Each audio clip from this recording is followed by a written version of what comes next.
ಈ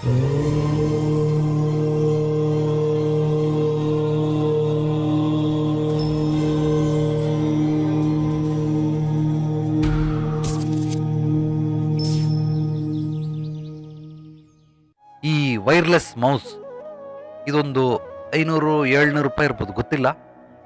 ಎಕ್ಸ್ಪೆರಿಮೆಂಟ್ ಮಾಡಿ ಇದೆಲ್ಲ ಬಿಚ್ಬಿಟ್ಟು ನೋಡಿ ಏನಿದೆ ಏನಿಲ್ಲ ಅಂತ. ಆದರೆ ಜೀವನವನ್ನ ಎಕ್ಸ್ಪೆರಿಮೆಂಟ್ ಮಾಡೋಕ್ಕಾಗೋದಿಲ್ಲ. ಎಕ್ಸ್ಪೆರಿಮೆಂಟ್ ಮಾಡೋಕ್ಕಾಗದೇ ಇರೋದನ್ನ ದಯಮಾಡಿ ಎಕ್ಸ್ಪೆರಿಮೆಂಟ್ ಮಾಡಬೇಡಿ. ಇದು ಬೇಕಾದ್ರೆ ಇನ್ನೊಂದು 700 ರೂಪಾಯಿ ಕೊಟ್ಟು ಸಿಗುತ್ತೆ. ಈ ದೇಹ ಇನ್ನೊಂದು 700 ರೂಪಾಯಿ ಕೊಟ್ಟರೆ ಸಿಗಲ್ಲ. ಈ ಜೀವನ ಈಗ ಸಿಕ್ಕಿರೋದು 700 ರೂಪಾಯಿ ಕೊಟ್ಟರೆ ಸಿಗಲ್ಲ. ಇದೆಲ್ಲ ಅತ್ಯಮೂಲ್ಯವಾದದ್ದು, ಬೆಲೆನೇ ಕಟ್ಟಕ್ಕಾಗೋದಿಲ್ಲ.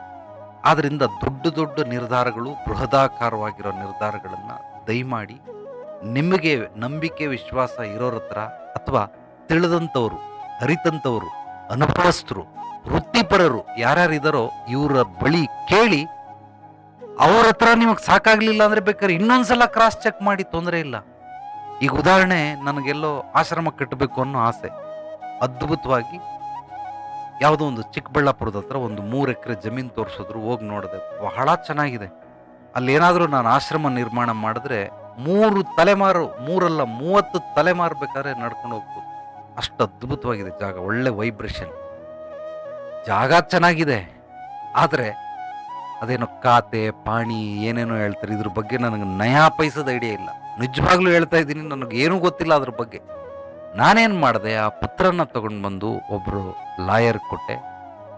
ಸಾಹೇಬ್ರೇ, ಇದನ್ನು ಸ್ವಲ್ಪ ನಾನು ನೋಡಿ ಆಶ್ರಮ ಮಾಡೋದಕ್ಕೆ ನಾನು ಜಾಗ ತೆಗೆಸ್ತಾ ಇರ್ತೀನಿ, ಇದೇನೋ ನಾನು ದುಡ್ಡು ಕೊಟ್ಟು ಇದನ್ನು ಕೊಂಡ್ಕೊಳ್ಬೋದಾ ಟ್ರಸ್ಟ್ ಹೆಸರಲ್ಲಿ? ಅವರೆಲ್ಲ ಚೆಕ್ ಮಾಡ್ಬಿಟ್ಟು ಹೇಳ್ತೀನಿ ಗುರುಜಿ 3 ದಿವಸ ಆದ್ಮೇಲೆ ಅಂದು. 3 ದಿವಸ ಆದ ನಂತರ, ಅಯ್ಯೋ ಬೇಡ, ಇದು ಮೂಲ ವ್ಯಕ್ತಿಯಿಂದ ಅದೇನೋ ಪಾಣಿ ಆಗಿಲ್ಲ, ಖಾತೆ ಆಗಿಲ್ಲ, ಇದು ಆಲ್ರೆಡಿ 2-3 ಜನಕ್ಕೆ ಮಾಡ್ಬಿಟ್ಟಿದ್ದಾರೆ, ಇದು ಖಂಡಿತವಾಗ್ಲೂ ಕೋರ್ಟು ಕಚೇರಿ ಅಲ್ದಾಡ್ಬೇಕಾಗುತ್ತೆ, ಬೇಡ ಗುರುಜಿ ಅಂತ. ಅಂದ್ರೆ ಜಾಗ ಚೆನ್ನಾಗಿದೆ, ಒಳ್ಳೆ ವೈಬ್ರೇಷನ್, ಬಟ್ ಲಾ ಇಲ್ಲ.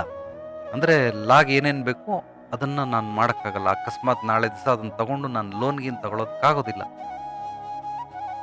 ಈಗ ನಾನು ಅವ್ರಿಗೆ ಏನಾದ್ರೂ ಕೇಳಲಿಲ್ಲ ಅಂದ್ರೆ, ನಾನು ಯಾಕೆ ಕೇಳಿದೆ ಅಂದ್ರೆ, ಇದು ದೊಡ್ಡ ನಿರ್ಧಾರ, ನಾನೊಬ್ಬ ನಿರ್ಧಾರ ತಗೊಳೋದಕ್ಕಾಗೋದಿಲ್ಲ.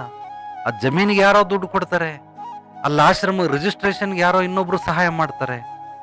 ಈ ರೀತಿ ಇರೋದ್ರಿಂದ ನಾನು ಇದನ್ನ ದೊಡ್ಡ ನಿರ್ಧಾರನ ನಾನು ಡಿಸಿಷನ್ ತಗೊಳಂಗಿಲ್ಲ. ಜಾಗ ಚೆನ್ನಾಗಿದೆ, ಇದು ನನಗೆ ಗೊತ್ತು, ಇದು ನನ್ನ ಡಿಪಾರ್ಟ್ಮೆಂಟ್, ಬಟ್ ಲಾ ನನ್ನ ಡಿಪಾರ್ಟ್ಮೆಂಟ್ ಅಲ್ಲ.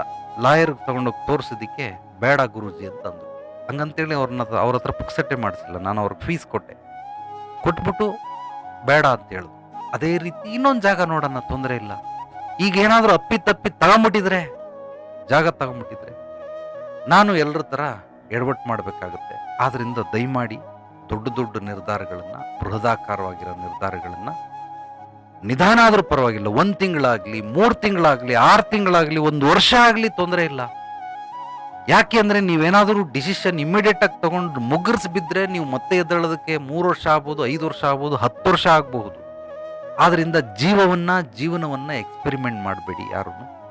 ಇದನ್ನ ಬಹಳ ಅತ್ಯದ್ಭುತವಾಗಿ, ಕೂಲಂಕುಷವಾಗಿ ಪರಿಶೀಲನೆ ಮಾಡಿ, ಆಳವಾಗಿ ಅದನ್ನ ಅಧ್ಯಯನ ಮಾಡಿ, ಒಬ್ರಲ್ಲ, ಇಬ್ರಲ್ಲ, 3 ಜನಕ್ಕೆ ಬೇಕಾದ್ರೂ ಕೇಳಿ, ಆಗ ನೀವು ನಿರ್ಧಾರಗಳನ್ನ ತಗೊಳ್ಬಹುದೇ ಹೊರತು, ಮತ್ತೆ ಹೇಳ್ತಾ ಇದ್ದೀನಿ, ನಿರ್ಧಾರಗಳು ತಗೊಳ್ಬೇಕು ಅಂತೇಳಿ ಯಾರೋ ಸ್ನೇಹಿತರನ್ನ, ಬಂಧು ಬಳಗದವ್ರನ್ನ ಕೇಳೋದಲ್ಲ.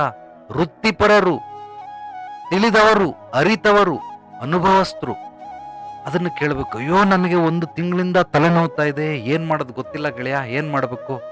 ಅವನು ಯಾರೋ ಹೇಳದ್ನಂತೆ, ವೆರಿ ಸಿಂಪಲ್ ಕಡ, ನಾನ್ ನಾಟಿ ವೈದ್ಯ ಮಾಡ್ತೀನಿ, ತಗೋ ಎಲಾಡಿಕೆ ತಗೋ, ರಸನ ಮೂಗಿಂಡ್ಬಿಡು ಬೆಳಿಗ್ಗೆ ಎದ್ದಿದ ತಕ್ಷಣ ಅಂತ. ಮೂಗಿಂಡ ಗೊಟಕ್ಕಂತ ಹೋಗೇ ಬಿಟ್ಟ ಪಾಪ, ಇಂಡಿದ್ ಸೆಕೆಂಡಲ್ಲೇ ಸತ್ತೋದ. ಕಡಿಮೆ ವಯಸ್ಸು, 42 ವರ್ಷ ವಯಸ್ಸು, ತಲೆನೋವ್ತಾ ಇದು, ಒತ್ತಲೆನೋವು, ರೈಟ್ ಸೈಡ್ ತಲೆನೋವು. ಅದಕ್ಕೋಸ್ಕರ ಹಿಂಗ್ ಮಲ್ಕೋ ಅಂತ ಅಂದ. ದಿವಾನ್ ಮೇಲೆ ಒಂದು 3 ವಿಳ್ಳೆದೆಲ್ಲ ತಗೋ, ಚೆನ್ನಾಗಿ ರಸ ಮಾಡ್ಬಿಟ್ಟು ಒಳ್ಳೆಗಾಕ್ಬಿಟ್ಟು ಹಿಂಗೆ ಹಾಕ್ಬಿಡು ಅಂತ ಹಾಕಿದ ತಕ್ಷಣ ಅದು ಬ್ರೈನ್ಗೆ ಹೋಯ್ತು. ಪಟಕ್ಕಂತ ಹೋಗ್ಬಿಟ್ಟು 3 ನಿಮಿಷ ಹಾಕಿ 3 ನಿಮಿಷದಲ್ಲಿ ಸತ್ತೋದು. ಯಾರನ್ನು ಕೇಳಿದ್ದು? ಸ್ನೇಹಿತನ. ಯಾವ ತರ ಸ್ನೇಹಿತ? ಸಿಗರೇಟ್ ಸೇದೋ ಸ್ನೇಹಿತನ ಕೇಳಿರೋದು. ಅವನಿಗೆ ಇದ್ರ ಬಗ್ಗೆ ಗಂಧ ಗಾಳಿ ಗೊತ್ತಿಲ್ಲ, ನಯಾ ಪೈಸದ ಐಡಿಯಾ ಗೊತ್ತಿಲ್ಲ. ಹೆಂಗಿತ್ತು ಅದು ಅಂತಂದ್ರೆ, ಬೇಕರಿಗೆ ಹೋಗ್ಬಿಟ್ಟು ನನಗೆ ಗಾಡಿದ ಐಟಮ್ ಕೊಡಿ, ಮಿರರ್ ಕೊಡಿ ಅಂತ ಕೇಳ್ದಂಗಾಯ್ತು. ಯಾರನ್ನ ಕೇಳಬೇಕು, ಯಾರನ್ನ ಕೇಳಬಾರದು, ಇದನ್ನ ನೀವು ಚೆನ್ನಾಗಿ ತಿಳ್ಕೊಂಬಿಟ್ರೆ ಅದನ್ನೇ ಹೇಳೋದು. ಏನ್ ಮಾಡಬಾರದು, ಏನ್ ಮಾಡ್ಬೇಕು, ಹೇಗ್ ಮಾಡ್ಬೇಕು, ಈ 3 ತಿಳ್ಕೊಂಡ್ರೆ ಇದೇ ಆಧ್ಯಾತ್ಮ. ಇದಕ್ಕಿಂತ ಬೇರೆ ಇನ್ಯಾವುದೋ ಆಧ್ಯಾತ್ಮಕ್ಕಿಲ್ಲ ನನ್ನ ಅನುಭವದಲ್ಲಿ.